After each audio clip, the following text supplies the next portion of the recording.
Here's another circuit. This one is quite different because there is a voltage divider at the base.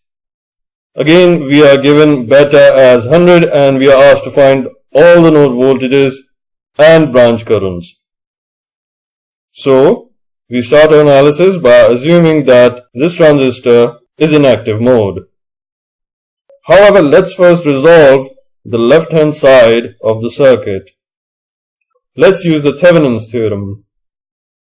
VBB comes out to be 5 volts and RBB is 33.3 kilo ohms.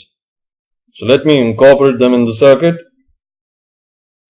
Here we are. This is more simplified, yes? So we are going to start our analysis by writing a loop equation. Is this correct? Starting from here, we end up here, taking this path. This is our loop. Now, we can write an equation connecting IB and IE. We put this equation here and make IE the subject. Plugging in the values gives us IE equals 1.29 milliamperes. So, the base current can also be found 0.0128 milliamperes. This is a very small value. An expression for the base voltage can be written as VBE plus IERE.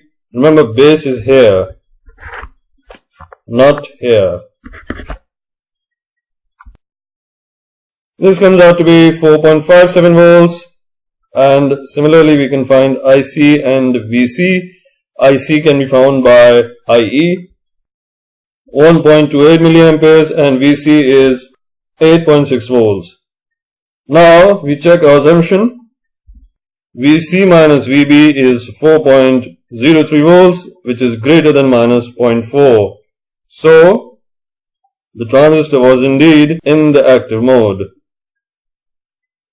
I hope you are now comfortable with these type of calculations.